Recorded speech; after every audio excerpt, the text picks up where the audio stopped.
Hi, this is Scott Miller. Welcome to my Top Performance blog. I have the pleasure of speaking to Dr. Daryl Chow, a psychologist in Australia, and also the person that I'll be teaching the upcoming Deliberate Practice Intensive in Chicago this August with.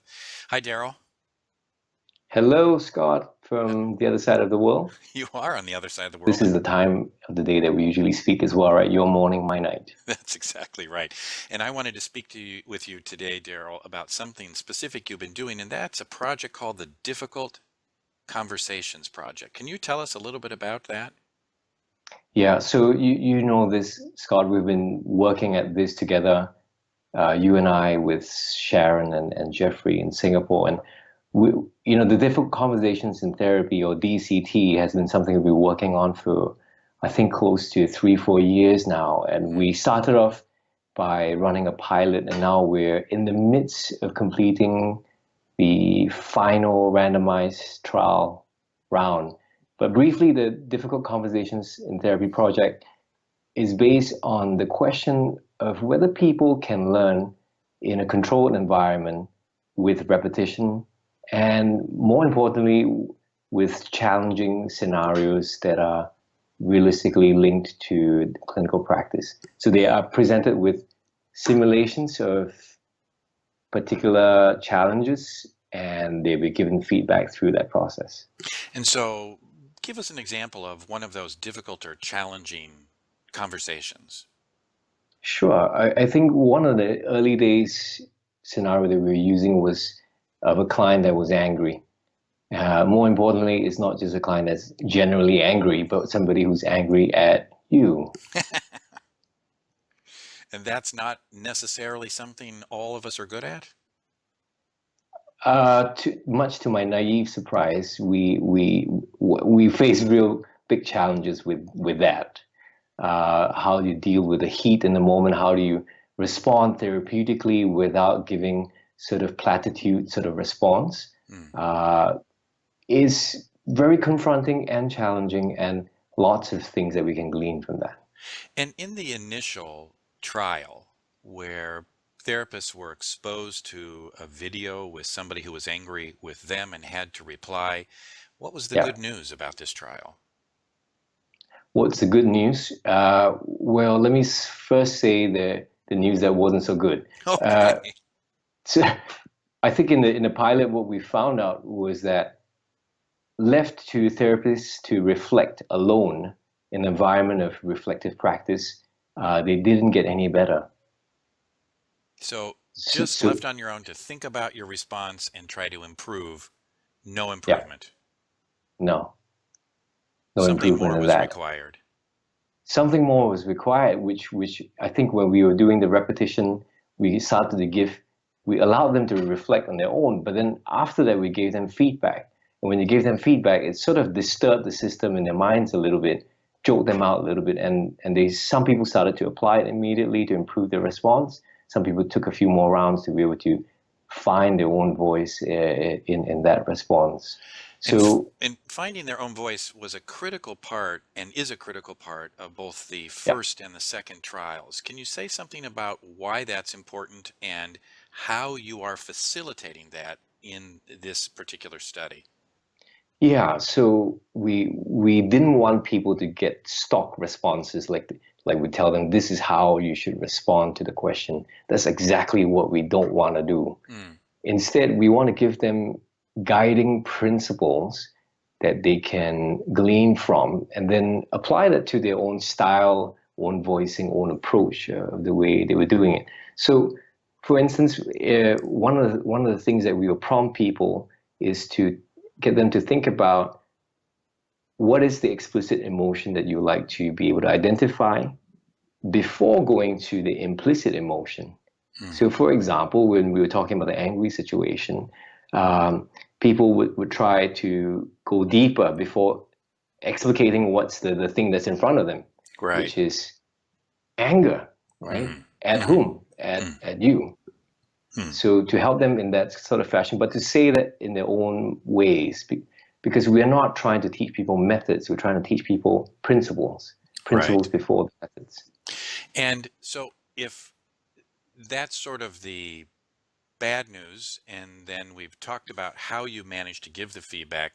What was the Yeah. good news over the time in the trial that's already Oh, did taken I forget the place? good news?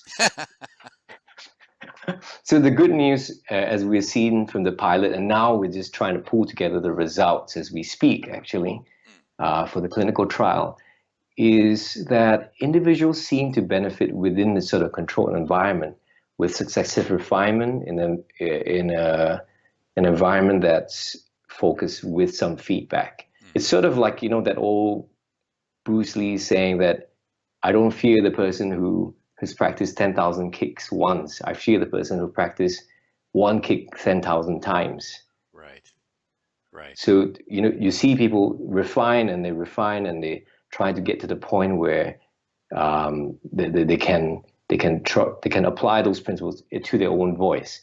But to me, what's most interesting is to see after the trial when we sort of reached out and kind of just hear how are people thinking about this thing. I think we shook people's sense of confidence quite a bit, and it's confronting. Feedback can be confronting as much as it's couched in a good way. When we get people to respond, so each person responds about 8 times, right, through different scenarios. We also ask them to rate how well they responded and how difficult they felt that scenario was. The difficulty started to increase, and how well they responded start to decrease. Okay. Does that make sense? Absolutely. So it sounds as though exposure to ongoing feedback about one's work, even though it's in this kind of controlled environment of a randomized trial, Yeah. attacks the very thing that might limit effectiveness, which is false confidence, Oh, yeah. and breeds what Helen Neeson Lee would say is a more humility. Is that what you're saying? Well, yes. I think it creates what Nissan Lee was talking about, this humility and professional self-doubt. I stumbled upon this scientific explanation, which it's so beautifully put. It's just called the illusion of explanatory depth. Illusion of explanatory depth. The theory is, if you ask a person how well do they know a fridge works, a toilet flush works, they rate a certain way. But then you get them to explain it and deconstruct it point by point or write it down, and then ask them again, how well do you know how the fridge works or how the toilet flush works? It starts to drop. And I Wow. think it's in some way for us when we break down just a small tiny segment, right? And then we just expose them to that again and again and again. It just makes them sort of like, shit, I don't really know what I thought I knew. Right. And this actually results, if we tie the results from the present trial to the past one, in Yeah. improved empathic responding, even though people have had their confidence shaken. Am I right about that? Yes. Interesting. Yes. That's why it's surprising for me. It's like there's a whole amount of ground that's been shaken, but then they've responded in a way that's more impactful, more therapeutic, more empathic. But then they go, I don't know. I don't know if this is still, because we get them to reflect, right? To think aloud. And they go, I don't know if this sounds like me. I don't know if this really works. But from our objective standpoint, when we look at it, it's pretty impressive. So, but Scott, here's my thinking around it. Can I add? Yeah. I don't think, as much as this is about training empathy, I don't think you can train someone to be more empathic. Right. But I think you can train them the processes that leads to empathic responses. Right. Humility, professional self-doubt, even empathic responding is not a place you get to, but rather a process. And if you're engaged in that process constantly, people's experience of you as an empathic, warm, genuine person improve. That's right.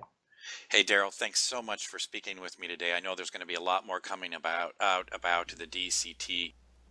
Thanks. Good night.